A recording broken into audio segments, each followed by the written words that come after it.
Hello and welcome to this episode of Superhero Ethics. As you probably know by now, The Boys has come to an end. I have special guest Ocean back here. Ocean, you can hear on a whole bunch of the True Story FM podcasts, including Off in the Film Board. He came to join me to talk about Generation V when it finished its second season. And now that The Boys is here, we're going to start the first of what may be a couple conversations about what we thought of the show, what we thought of the ending, and what do we think of the ethical questions that got raised both within the show and around the writing of the show and stuff like that. So, Ocean, as always, so glad to have you back. Thank you, Matthew. It is a pleasure to be back, and it seems to be that we talk about the Boys universe when the series are ending, because the Gen V end was canceled after season 2, and now that the Boys is wrapped up, I guess we will wait to talk about the Vought Rising maybe after season 2 or 3 when they cancel that one. Yeah, exactly. Hopefully we're not the kiss of death for it. Yeah, hopefully not. Yeah, so first let's just start with kind of general impressions, and there's a lot of stuff that kind of gives the TV review out there, but just, as a person who likes the kind of questions we talk about, how did you feel overall about how the show ended? I felt that the ending, while it provided the appropriate amount of violence and brutality that we've expected from the Boys, given the track record, it ended really.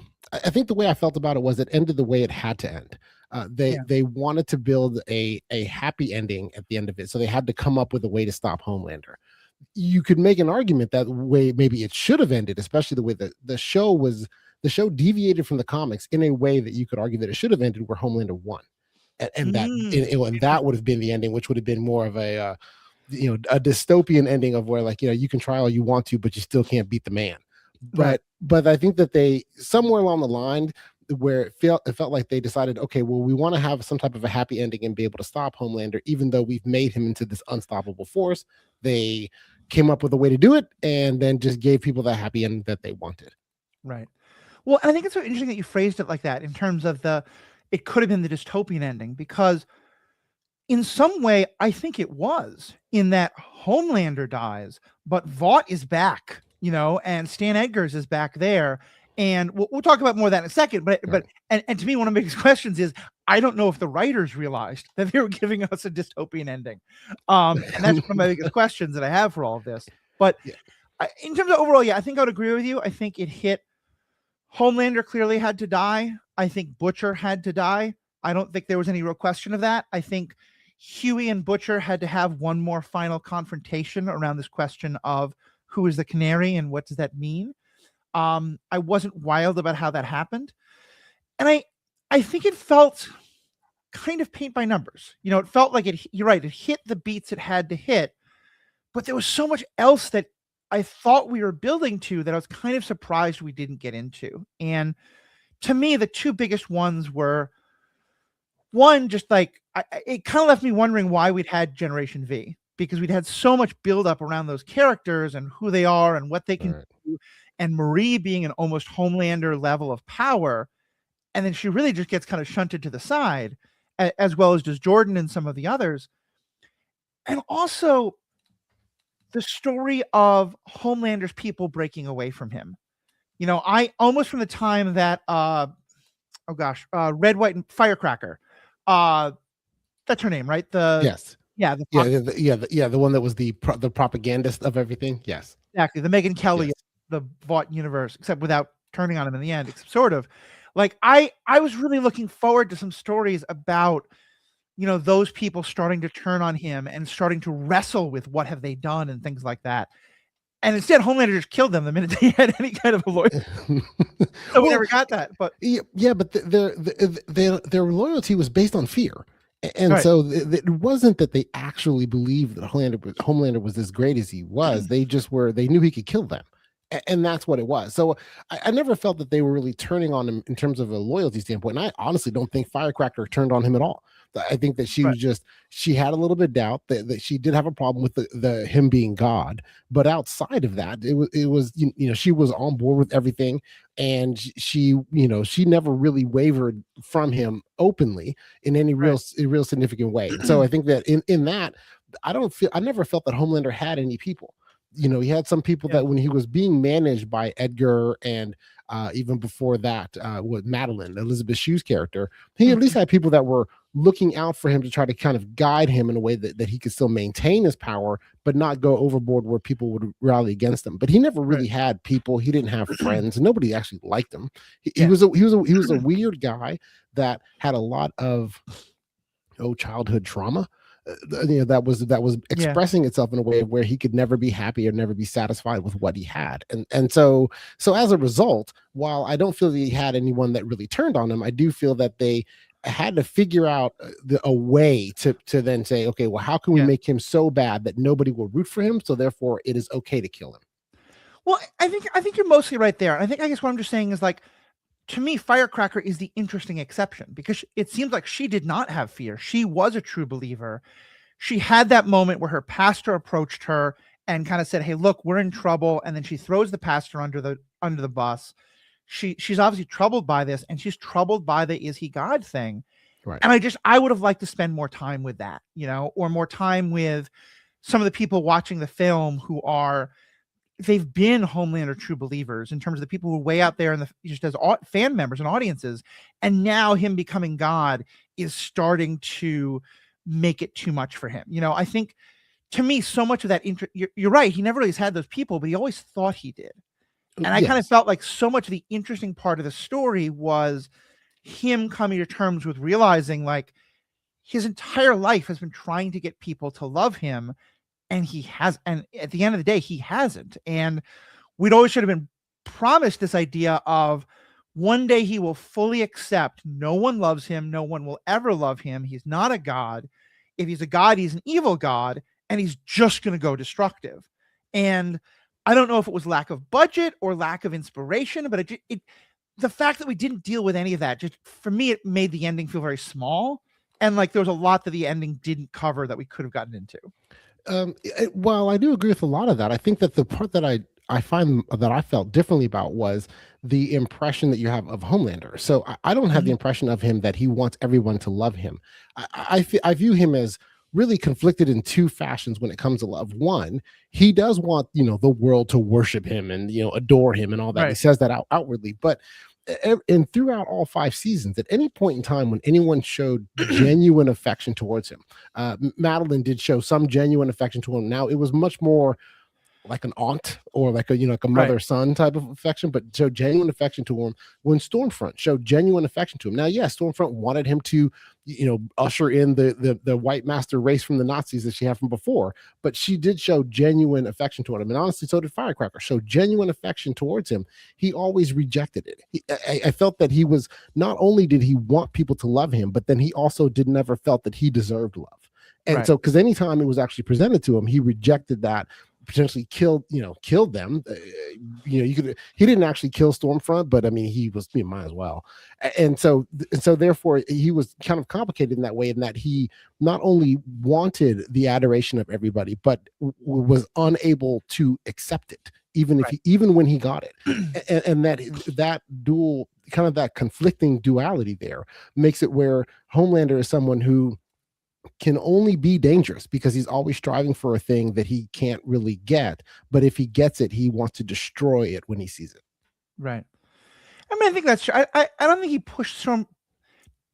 I'm trying to remember because he doesn't. I don't really feel like he pushed Stormfront away as much as I think that certainly he never wanted the connection, the responsibility that so often is goes along with love. But I also agree with you to some extent that he didn't. The idea that he felt like he didn't deserve it, I think was completely true. And I guess I felt like there would be some resolution to that of him with the rejection of his son, with the rejection of the people, with the rejection of everyone around him. There'd be that moment where he finally accepts the thing that like he's been teetering on the edge of okay, no one's going to love me, so I will just make them fear me. Well, somewhat. I think the rejection of the son is multifaceted. There's one about how the son was raised, so of course that wasn't going to ever really materialize that way. But also, even the way he was, I don't know. I never felt that Homelander had any real affection towards Ryan, because he really just wanted Ryan to be kind of like a platform to show more about how he was great. Because there was a few Yeah. episodes early on where Ryan was getting a lot of more publicity. They were trying to get him into movies. They were trying to do things with him. And Homelander saw that the extra attention Ryan was getting and thought, no, this is attention I should be getting because it should be always about me. And he Right. didn't really love Ryan and didn't really care about Ryan. It was just more of a means to an end. And I don't know necessarily what that end was, because the conflicting nature of him wanting power but then not knowing what to do with it. And also, I think one part we're leaving out is Homelander wasn't bright. He was not strategic. He really wasn't even that good of a tactical thinker. He was so much more powerful than anybody else in the room. He always got to be in the room, but he never really deserved to be there when the decisions were being made or to have any power, because he was just effectively he's a dumb brute. No, I think that's totally correct. And I think there's an extent to which it feels like he never understood love because he never was shown it. Like he had no idea what love was. As I saw it, all the people who he wanted to love him, he kind of thought of them as NPCs. He didn't like have an understanding of what that emotionally meant. He just wanted their devotion really much more than their love. And I agree. And let's go on with the Ryan part a little more, because I thought for me, one of the things that I thought was so good about the show from the beginning, and that it really kind of held to, is the idea that on some level there's a real similarity between Homelander and Butcher, in that both of them are so focused on the end goal that they're willing to hurt anyone else, destroy anyone else, throw aside all their other relationships. And in many ways, like their dual connections with Ryan felt like a lot of how that was being played out. And I really loved, and I felt like it was a lot of the show's kind of overall thesis, that Ryan in the end winds up rejecting both of them. I don't understand why he winds up with MM, because that doesn't make any sense. They didn't have a single scene together. I didn't even think they knew each other until I see him at the end, right? So yeah, MM is a paternal, though we know he's got a daughter, so okay, fine. But yeah, how did you feel about Ryan rejecting both Homelander and kind of coming at the end to be part of that great fight, but then also rejecting Butcher? Well, I feel that was actually warranted. I think that with Ryan, the rejecting of Homelander was baked in the cake of kind of how he was raised, and I think he always rejected Butcher. He just understood he was young at the time, and Butcher took him over to Grace to make it where he could be safe and then and brought up and raised.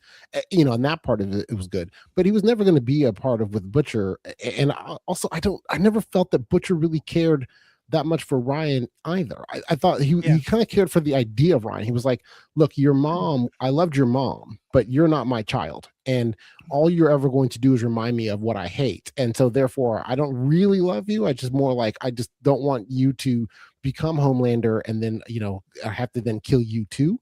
And so even when it was over and then he's now a normal human again, Ryan's human, it doesn't have his powers anymore. And Butcher puts out the olive branch of, hey, maybe we should just go off and, try to build a life together.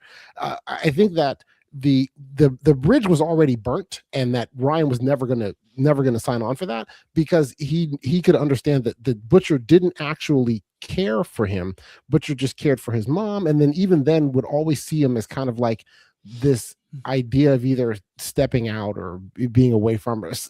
Like you always have that hangover of, you're not my child, and you're not my child, and your mother is the one woman that I love and why I did all of this. And so it was never going to work. I think that Ryan made the right decision to get away from Butcher. I don't know why he ended up with MM and didn't just try to find the rest of the Generation V kids and go hang out there. Well, I guess maybe because, you know what, now that I think about it, the MM thing might make more sense because he doesn't have his powers anymore. Yeah. So he needs to figure out, how do I live as a normal human being? So I need to go live with a normal human being. I can't, I'm not going to run around with superheroes anymore. So yeah. So I think that with Ryan rejecting Butcher, that was the last. It was also part of the last nail in the coffin for Butcher to no longer want to live. But I think that it was, I couldn't see it going any other way, because if Ryan had accepted Butcher, you would think about that, and we would now be talking about, well, how long is it when Ryan and Butcher are living off together? How long until Butcher kills him? Hold on, I'm trying to look up something quick. Okay. No, I totally agree with you, and I think it was Ryan leaving him, and then even more so, or as much as so, Terror dying, his dog dying, which again I thought was very out of left field, but fair enough. That kind of drove him to just be like, I'm done, I'm going to go do this thing. And the extent to which he ever really intended to do it, or was basically kind of thinking he was going to commit suicide by Huey, was, I think you're right, he just was not wanting to live anymore. Yeah, 100% Suicide by Huey. Yeah. So, I think the thing with Ryan is that,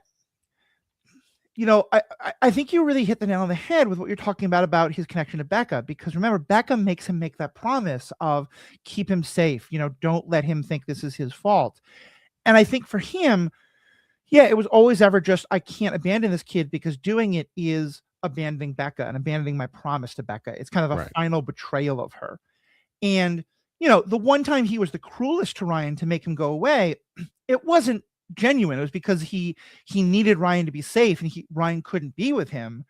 And so like I get there's some mixed feelings there, but I think I really like that the show did this, because I think one of the tropes you often get is grumpy old person and really traumatized child are forced together, and the grumpy adult doesn't want to be a parent to this child, but eventually the child melts their heart and they ride off into the sunset and go slay the Jabba the Hutt twins. Sorry, wrong movie. But like that Mandalorian Grogu trope. I mean, that's a very common one. The Professional, like there's a lot of movies that have that trope. And I kind of feel like it's fitting for the boys to not have had that Butcher never really had that moment where the kid melted his heart. And the kid never sort of felt like, oh, well, you're the closest connection I have to my mom. He like you said, he recognized this guy's way too fucked up. He's only obsessed with my mother and his memory of her, and he's not seeing me as I am. He's just seeing me through a lens of all that. And I want to go and do my own thing. And I think that really makes a lot of sense for him. Oh, absolutely. Because again, like I said, I don't think the Butcher ever cared for him, and also I don't know that Ryan would have ever had the attachment. There's part of it, especially when I think about these characters, I have to separate my POV from kind of when I think of what their interaction was together. And really, for Ryan, Butcher's this guy that shows up. His mom does say, "Finally, yeah, I was married to him before you and everything," but he just shows up, and then when he shows up, it's always conflict and always violence and always a problem. And so I don't think that Ryan would have any warm thoughts about Butcher in relation, vis-a-vis his mom, because he never saw the good version of Butcher that Right. that Becca would associate with their life together. And so I think that it makes a lot of sense they did that. I do like that they did that and did not fall into the trope that you described, but I also think that they needed to. There are some pieces of this, and this may be part of my critique of how it ended. There were some things in the color by numbers or in what they did with the characters. It was like, well, we got to do something, so we'll just do this. Yeah.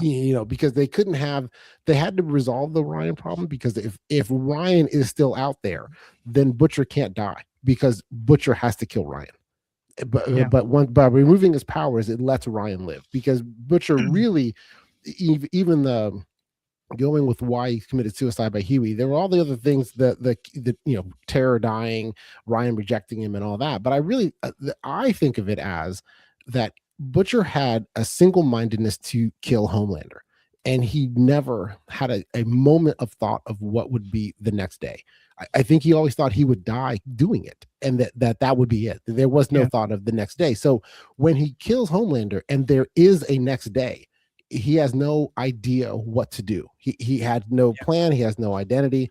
He recognizes that all of the friendships he's built were all in service of that goal. And now that goal is there, they're going to go off and do their own lives and be their own people. And he doesn't have anything to hold on to as far as what is next. So therefore he needs to end it, because he recognizes that he turned himself into effectively a weapon. And the only other good thing he could do then is kill more Supes. Yeah, no, I think that's really true, and that's he's out of the revenge business, and he can't become the Dread Pirate Roberts. So what else is there to do? Exactly. And that's kind of a joke about it, but in a more serious way, like I've heard, not to get political, I'm just using this as an example of how he can feel. I'm very active in anti-death penalty work, and a lot of people who are active in that are parents of people who were killed, where then the killer was executed. And I heard numerous of these folks give speeches about the idea of that they always felt like that they would feel complete, that they would feel resolved, that the pain would come to closure when they saw the death of the person who killed their loved one. And of course it never does. And they were just like, I woke up the next morning and my son or my wife or my whatever it was still dead. And to me, that's exactly what Butcher's going through. And I hadn't even made that connection, but you're so right. I think that's a big part of why he just without Terror, without his son, without this driving goal that's driven him his whole life, he's got nothing there. Right. And I think that's where, honestly, I felt like the show most fell down was, for me, there have been two major conflicts between Butcher and Huey. And in some ways, it's kind of the same conflict on both a smaller and a larger level. And I kind of feel like with both, the show didn't really wrestle with in the way that I thought it would. And I want to hit you with both of them. But the first one is really, is just this idea of, do you have to do the extreme step? And all show long, it's felt like Huey has never wanted to kill someone. He has at times when he had to, including his own father, but he never wants to kill. He always wants to find some other alternative. And often he's able to find an alternative. And there's an extent to which Butcher kind of pushing Huey into a situation where Huey has to kill Butcher. It felt to me like on some level that was that part of the discussion ending with Butcher being right. Did you get into that? Am I reading too much into this? I guess I never thought of, I don't think of Huey as being trying to avoid killing people. While you saying it out loud, I realize that you're right. But because his body count is so high, I mean, the first episode he kills the Invisible Man guy, right? But and while that was accidental and funny, he does that. The first couple seasons, all he wants to do is kill A-Train, but he because of what happened with his girlfriend in the beginning, and then also all the various ways where he's killed people along the way. I never thought of him as someone that was trying to avoid it. I think that the only time I thought he was trying to avoid it was the mass genocide of the virus. Right. That was the one he was like, okay, let's not do that. But other than that one, I just felt that, like, while Huey was trying to find potentially other ways to then make it work with superheroes and humankind, I never viewed him as having a problem with killing. Yeah, and so that's fair. yeah, so I don't know that I didn't see, so I don't see that same conflict that they have with killing. I think it was just the scale. I think that's probably fair. It's probably that I'm seeing this in terms of what I saw as the larger issue. And it's let you kind of pivot to that, although maybe you'll talk me out of that one just as quickly. It felt like the other element of the conflict between Huey and Butcher, and that really was at the heart of so much of the show, was, are there good soups and bad soups, and so we should deal with the bad soups? Or is the whole concept of soups bad and has to end? And a lot of the show seemed to be the journey of, Huey believing for a long time that you could have, like the government trying to oversight the soups and things like that. But still always holding on to this idea that, obviously Starlighter is a good soup. Kimiko is a good soup. A-Train becomes a good soup, and he doesn't want to genocide them. And he doesn't have to, and that's good. But Butcher's argument for genocide is, if you don't wipe out all the soups, there's going to be another Homelander. If there's going to be others who have incredible powers, even if not quite like his, who want to take over and who we can't stop, the government can't stop. And a lot of it seemed to be about that it's not it felt like in the middle seasons, there was a strong argument for, it's not Homelander, it's Stan Edgar's. It's the guys who created Homelander. It's Vought that is the real enemy. And so I kept waiting for the show. It felt like Huey and Starlighter were spending the entire show trying to find a way to say, here's how humans and soups can coexist, but in a different way, where humans are not being so horribly treated by soups and soups aren't abusing their power and all of this. And that's the argument against the genocide. And we never got there. And instead, we just end with Stan Edgar's is back in control of Vought, and there's a government agency to control them, but we don't have any reason to think it's going to be any more powerful than it was last time. Granted, it's not going to be headed up by a soup, but still, it always seemed kind of ineffective. And I kind of wondered if that last shot we were going to get of Huey's business was going to be like more of Starlighter's, soup training, or something about like what they're doing to try and make soups better. Another Godolkin Academy. Yeah, exactly. But for good or whatever. Yeah. But and it's just an AV shop. And I'm a big believer of, you do your time for the cause, you fight the fight, and you step back and let someone else step up. I have no problem with him wanting to just run an AV show. but it felt like the show was kind of sidestepping the question it had been setting up the whole time of, is there a way that humans and Supes can coexist without needing the genocide that Butcher's pushing for? Well, I think that they just, I agree that they ended up resetting back to the mean of before, right? They kill Right. Homelander, but the world that is left behind is basically the same world you started with. But you don't have Homelander. I don't know if you have the Seven, and maybe they would rebuild that. Who knows? Mhm. But I think that I do agree with that was the general conflict after, but I think it occurred after Huey started seeing Starlighter, or so when he started seeing or Annie, as she like to be called later on. But Right. when they got together, then he started thinking, okay, is there a way that we can coexist with Supes? Is that possible? But before then, I think he was on board with the, hey, Butcher, let's kill them all. Butcher was always unwavering. We need to kill them all, but really what he had was, I want to kill them all, but the main one I want to make sure I get is Homelander. And that in Mhm. order to get powerful enough to kill Homelander, you have to kill them all. And that was the world that he wanted to have, was one where there are no more superheroes. We're just back to regular people being mean to people, and you don't have superpowered beings doing it. But then the from the other side of it, and as far as the coexistence, and here's where I think that the show problematically could not really get to a resolution of that, because realistically, there's Homelander and what he was doing. Now, what he was doing was far and away beyond everybody else. But most of the other abuses that you saw, from superheroes to humans, were vices. Like they were taking advantage of them, or mostly things with vices, or wild sex parties or orgies, or doing things to them, or taking advantage of them, maybe manipulating them. But they did not regularly, all the other superheroes in the show weren't regularly killing people. Now, if they did kill someone, they didn't care and moved on. But it wasn't their regular reason. There wasn't their Right. reason for being, or anything, what they were doing at all the time. And so, I think that the for the show to really try to attack that, you need another season to then say, okay, well, now we need to talk about what happens the day after, because Homelander is such a massive presence and the ability to kill everyone, and willing to do it, that he has to be dealt with, even though they built many other characters. Because you do have, even with Marie Moreau, Mhm. her powers, being able to use someone's blood to blow their head off and everything like that. She could take over quite a few things. Oh, She's yeah. not as unstoppable as Homelander is, though, because she's not as invulnerable to attack the way he was. But that power is outsized and can do a lot of damage. But because they focused everything into Homelander, which they should, because they wanted to make a big bad, and that's what they did. And I applaud the show for doing that, to try to figure out how they would coexist. Really, is that all they could do was like, okay, we've removed Homelander, let's return them back to what they were before. And hopefully superheroes are mostly just actors in movies that have some abilities, and that's what we're using for, and that's it.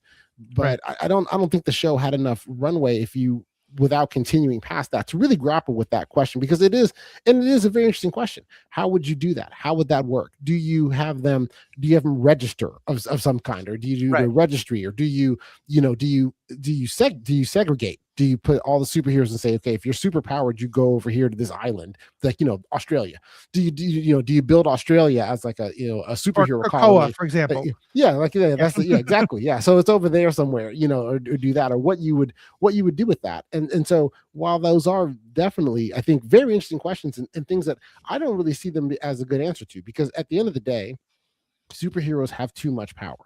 If you live in a world with superheroes, they are going to be the dominant, for lack of a better term, species amongst regular human beings.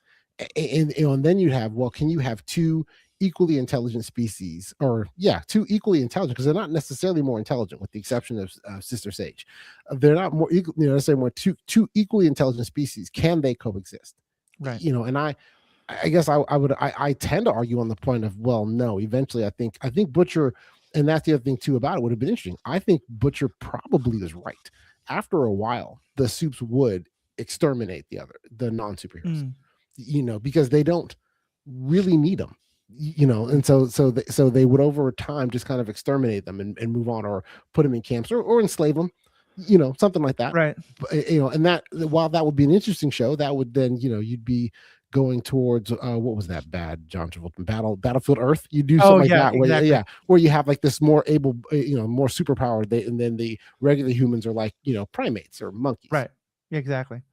I hear what you're saying there, and I think you're right.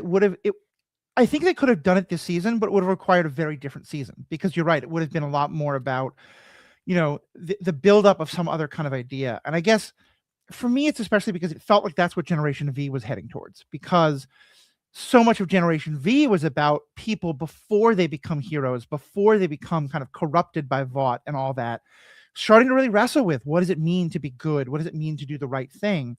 And I think you're right that the way they built up Homelander into the biggest big bad that's ever been a big bad, it sort of felt like, of course, it has to focus on the big fight with him. I guess I always saw it as, at the end of the day, he's not the big bad. Stan Edgars is. Like the Vought, Yeah. he is the creation. I mean, it's almost in some ways, I think, kind of a Frankenstein story. Like, the monster is much scarier than Dr. Frankenstein. Fine. I'm a Mel Brooks devotee, obviously. Like, the monster can do a lot more damage than Dr. Frankenstein. But Dr. Frankenstein's the horrible one. Like, the monster is just sort of this creation. And yes, you have to stop it and prevent it from doing harm. And if you can do that without killing it, great. And in Homelander's case, clearly you can't. Right. Although I would still argue that, like, I would have rather seen him arrested, but I get why for the story beat Butcher was not going to do that. But I think that, like, see Homelander arrested? I mean, once he has no powers, like, yeah, just arrest him, put him on trial. Oh, at that point, yeah. No, Yeah. it's, well, with the problem then is you'd have to capture Butcher, because Butcher is like, look, I came too far. Yeah, no, yeah. I came too far. I did too much. There's no way this is any It would have been a different kind of show, and I get that. Yeah. And I hear what you're saying, that definitely, like, other shows have wrestled with these questions before. The MCU with Civil War and the registration. We were joking about going to Australia or someplace called Krakoa. That's the story in X-Men comics right now. I guess for me, part of why it's such a big deal is that in most of those other universes, the basic conceit is having powers doesn't make you bad. And that for an awful lot of people, having powers actually gives you more ability to do good in the world. And that's why this idea of being afraid of them is kind of unjustified. But you're right, in this world, like, Annie and Kimiko are far and away the exceptions. And I think there's an interesting world to explore of, like, is that because of what power does, or is that because of Vought? And I guess it felt to me especially like that's what the show was building to. And maybe you're right. It decided, like, with one more season, we can't do that, or just Homeland. I mean, in part because the actor playing Homelander is phenomenal. And sometimes you write for the characters you have. Absolutely. I liked him in this. I liked him in Banshee. I like Anthony Starr and a lot of the stuff he does. But yeah.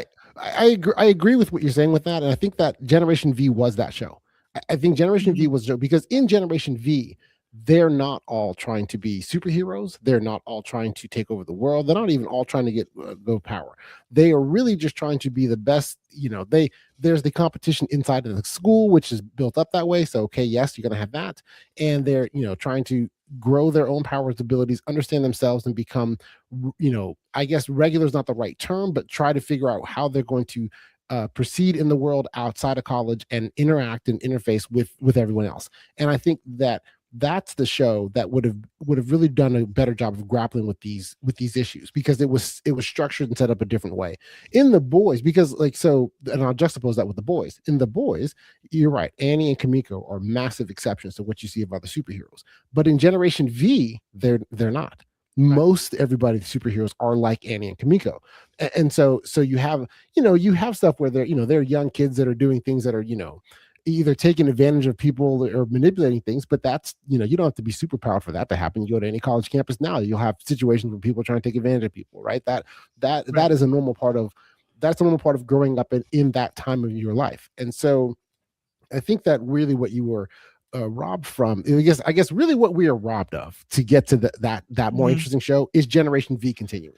because Yeah, that's there fair. is not a big bad necessary. Like each season has their bad guy, but they're the reason they're stopping them is because like the bad guy wants to go towards all the power and everything. They're saying like, no, let's just keep us as normal as we can, Yeah. right? And so I think there you were able to then structure it and wrestle with those different things.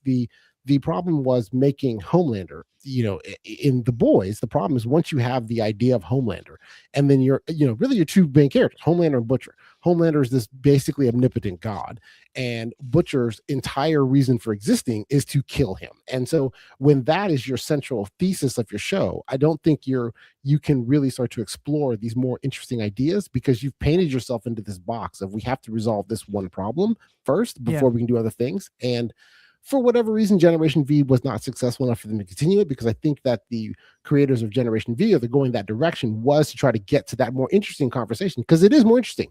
How do they coexist? What Yeah. do you do?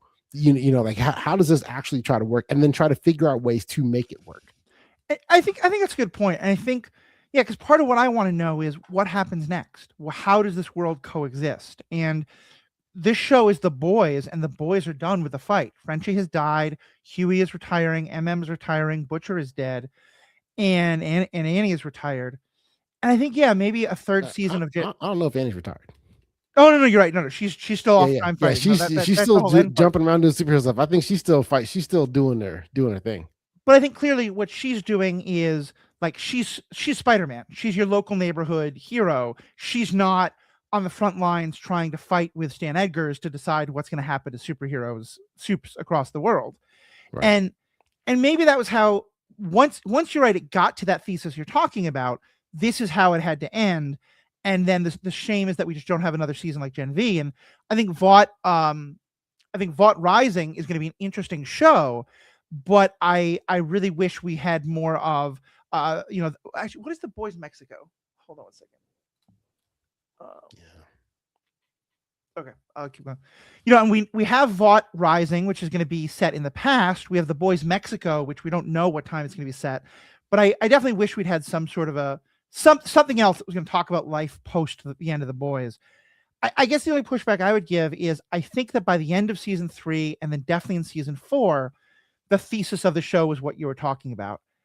I don't think that was the thesis in seasons 1 and 2 and a lot of 3.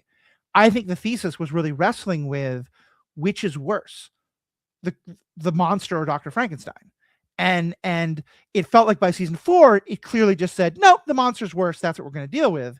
But it felt like for a lot of the show, they were actually as interested in exploring, like, okay, how did Homelander come to be created? And who are the people who did that? And again, not Homelander's evil McEvil pants, not taking that away in the slightest, but still that like the show is really interested in what how is it that corporate factors are playing in, and Vought and influencers and all of this, and superheroes as crime enforcers and police, and has that tie in with ACAB and police problems and all that.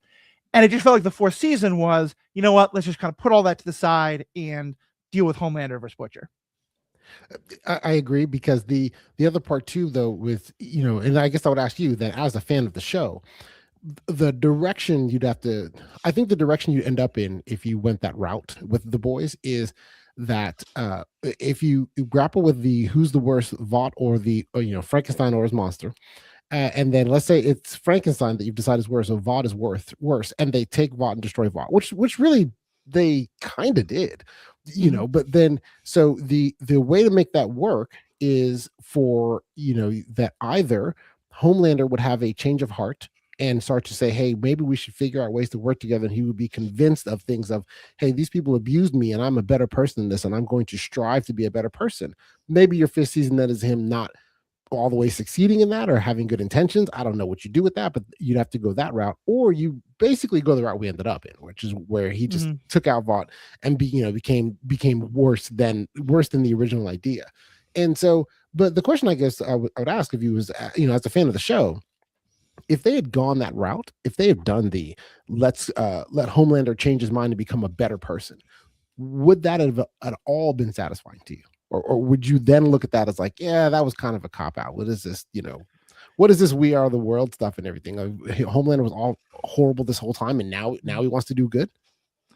Yeah, I don't think I would have believed that. But I do think there's a third option. Like I think I am someone who's very critical of, false redemption arcs, or where I Mhm. don't feel enough like real redemption has been earned. I think, to me, Avatar: The Last Airbender and She-Ra are kind of like the gold standard of what Catra and Zuko go through. And like, much as I love Star Wars, Darth Vader at the end saving his son by killing the Emperor, like that's not a redemption arc. That doesn't make up for all the things that Anakin/Vader has done. And I think I think anything that involves Homelander being forgiven and redeemed would have been deeply unsatisfying. But I think you could have had a fantastic show if at the end of season 3, Soldier Boy and Butcher kill Homelander. And Oh, kill him and early. yeah, no, kill him at the end of season. Like I was very disappointed when he didn't die at the end of that. That felt to me like the big writer cop out of, we don't know what to do. Homelander's become such a big part of the marketing of the show and why people like this show, that even though it makes total sense for him to be killed off by this point, I think a story where he is killed off and then it's Soldier Boy who starts to go, or some other thing that kind of makes the boys realize, wait a minute, we just slew one of the heads of the dragon. Homelander was never really the biggest problem. He was the manifestation of the problem, but the problem is Right. Vought. The problem is the corporate culture. The problem is all of these things. Or even have that happen as like the second to last episode of this season. I think if this fight happens 2 episodes earlier, 3 episodes earlier, and then you have a couple more kind of like what seem like epilogue episodes. And here's, I think, kind of the thing. And I think there's been a lot of discourse out there about how there's a lot of political satire in the show, but the show isn't really trying to make a big point. It's just kind of having fun satirizing things. Mhm. And I don't think there's anything wrong with that, but I think it's important to understand that. I think that there's a way to read this ending where the show is intentionally saying, you guys got hoodwinked. You thought Homelander's the problem. The problem was always Dr. Frankenstein, not the monster. I just don't think the writers were doing that intentionally. I think they kind of ended up there, but it felt much more like just a fun little gag, instead of actually the whole thesis of the show is the institution. And maybe this is my like being a Wire fan. I always want to say the problem is the institution, not the person. Yes. I Yeah. I think there's a brilliant show to be made where the point is we killed Homelander, but that doesn't end the problem. I just don't think we got there. I don't think that's what the writers were going for. And I think if they did, there'd be 1 or 2 more turns to do to make that work. I agree. I think though then the show would definitely be misnamed because the whole purpose of the boys was about Homelander. But then yeah, I think that I really think the problem you have with going that route in the show is that while I think what you're describing is a great show, but it was not the show that we got at all. Yeah. And but I think the real problem becomes that, well, you in that show, and to really let it breathe and go forward and everything, you could see it more because you could have superheroes that would then you kill Homelander early, and then you have other superheroes that can all kill each other, right? Because Yeah. that was one of the main things that was special about Homelander was other superheroes can't kill him. Right. Whereas most every other superhero that we run into, with the exception of Kimiko, seems to be able to, you can kill them. And well, you can't kill Soldier Boy, which we didn't know that until he survived the Right. virus. But for the most part, you could kill them, and so Well, and you could disable Soldier Boy. yes, yeah. You could disable Kamiko. You could disable a lot of them, and that was, and even what they end up doing with him was one of the things that I felt was a little bit of a lazy writing thing, which we can get into in a minute about how Homelander's powers were removed, but because you had this one superhero that could control all of the others, that you would not be able to see the system behind them. Even if Vought is the real problem, you can never see it when you have your face is someone that is so overpowered and can kill Yeah. all the other superheroes. And so you have to eliminate that, and then you could get to that show. And I think that is where. And I really do believe that what we lost was Generation V getting canceled. We lost that show. Yeah, because that's fair. the That's fair. the boys can end the same way, and then all of that can be attributed to Generation V, because those characters would probably end up going more that route, and you would then see Yeah. that show, which would be a great show. But there's part of it with I do love the boys, and so I think I'd have to part of my love for them is to accept that, well, while I like that idea, this show couldn't be that, because this show was all about stopping Homelander. Yeah. And No, I think that's fair, and I think that and I don't know like who was the creator and what conversations they were having and all that. I'd love to find out one day, but I certainly can imagine a world where the writers of The Boys are kind of saying to the writers of Generation V, and like they said they're the same people or just working together. Okay, cool. We raised a lot of questions, but we're going to kind of give that to you, and then we're just going to make this show. We're really going to make this the Butcher v Homelander show. And yeah, I guess that makes sense. And I think this is where the oddities of corporate America and how TV works and all that, and Gen V getting canceled changes that. So we'll see. Exactly. And maybe they get to explore it in other things. And I don't know. I think right now, from what I can tell, we know very little about The Boys Mexico, but maybe that's going to be the show that's set in a post Homelander, new Vought, new President Bobby Singer universe. Let's see what happens. Well, hopefully, if they said in the future, the Vought Rising thing is a prequel, and I'm generally not fan of prequels because agreed. There's too much of, well, I know where this is going to go.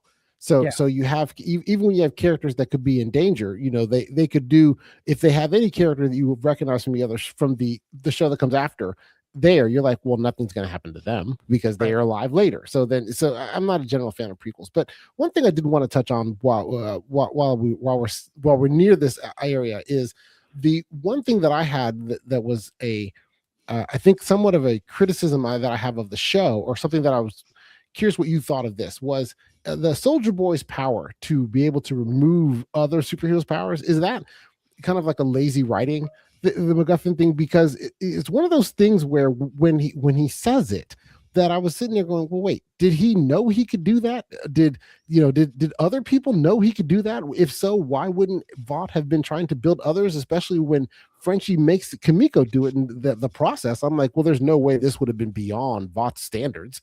They would have made 5 or 6 other people that could do this, and so they were just, it felt very much like they were like, well, we have to figure out a way to kill him. And this is what we got, because to kill him in a straight battle, it doesn't make any sense, especially when they did the whole V1 thing. So now they can't. So then they have to just kill him this way. But it seems so kind of last minute lazy, because that seems like too important of a thing to have never come up until the third to last episode. Yeah, I fully agree with that. I think the fact that we knew Soldier Boy had that power, and that sometimes it seemed to work and sometimes it just killed people depending on what the plot wanted at that point. Remember, it's the same power that at Herogasm just blew apart, like killed a dozen superheroes, not just taking away their powers. Right. And I think I have 2 thoughts here. One is that, like, once it's introduced, honestly, that could have been a part of resolving some of what I'm talking about. Even just having, Kimiko be part of the like official government, we're going to try and keep an eye on superheroes, or something like that, of like, we're going to make more people like Kimiko so that we have people who can, like, if a super powered person gets too powerful, we can basically take away their driving license, take away their super license. But I think more realistically, again,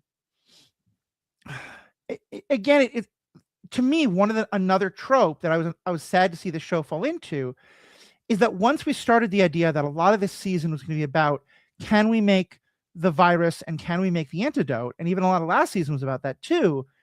I kind of knew that by the second to last episode, we'd find out, actually, no, that's not going to work. Now we have to come up with something totally different in the last 2 episodes. Right. Because that is a big, big trope. And I think it would have actually been great if it had just been, they just do finally get him the virus, but like Huey gets an antidote out that Butcher doesn't want to, and that's the fight that they have, or something like that. I didn't love this whole introduction of like the original V1 blood, because then again, like, we could make that more of that. It just felt like they were introducing so many of these MacGuffins at the very end of the season that, you're right, I think just felt kind of lazy writing, because they kept wanting to have one more big twist, Yeah.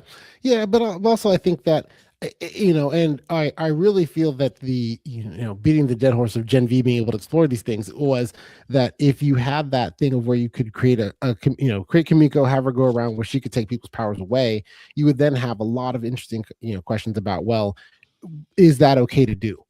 Because people's identity would be wrapped up in these abilities. Like even Starlight, who seems fairly well adjusted, at least as well adjusted as she can be. Who is she if she doesn't have any powers? Like, does that fundamentally change her mental thought process of herself, her own self-worth, her own self-value.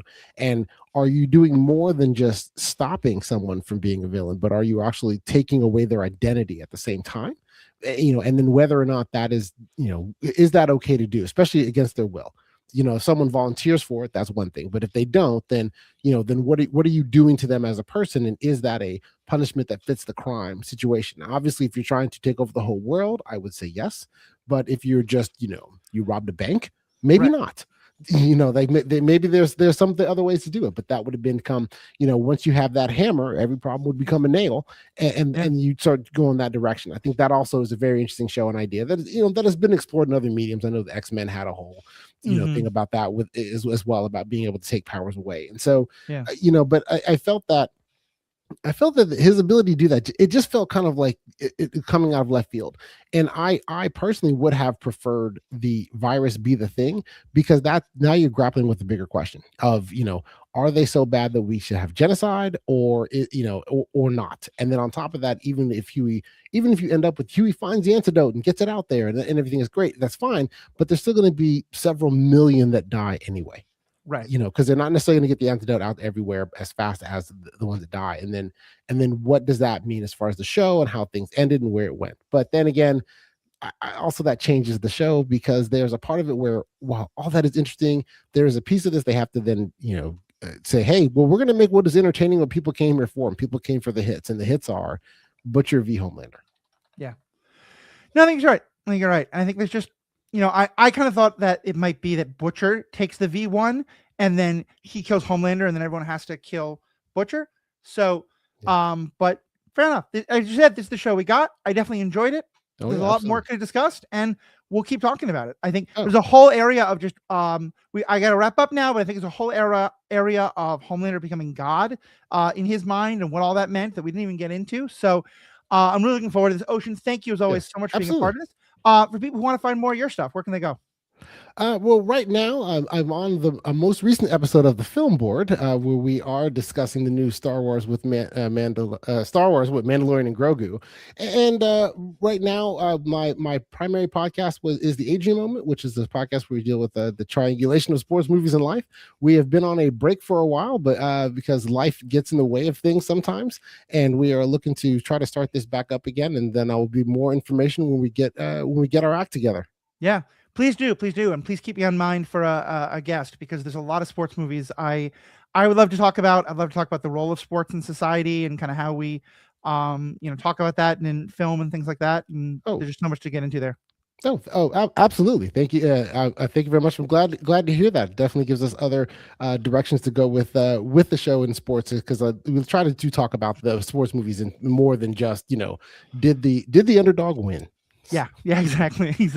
Yeah. And I will say, just as a shameless self plug, my own podcast, this podcast, Superhero Ethics, we recently did an episode on The Natural, and baseball's mythology. That was really fun and kind of plays in a lot of what you're talking about there. Yeah. So thank you, Ocean. That was a good episode. I recommend everybody go out and listen to it. Thank you so much. We'll definitely have a link to it in the show notes, as well as a link to all of Ocean stuff. Of course, you can find this and my Star Wars podcast at truestory.fm, or just go to theethicalpanda.com. Star Wars, we've been talking about Maul. We've been talking about Mandalorian and Grogu, the movie that's out, although also you can find both me and Ocean talking about that on the Film Board. A lot of great things. All of it's at truestory.fm. So on behalf of myself and Ocean, thank you all so much for tuning in. We have spoken. And I apologize, but it is now my duty to take over babysitting because my wife wants to go out. So I'm going to say a quick goodbye. Ocean, So definitely do that when they're young, because they're you have to. Yeah, because you're usually what, 6 months? 10 months now. So 10 months now? Yep. Yeah, exactly. Yeah. Well, so enjoy it. Take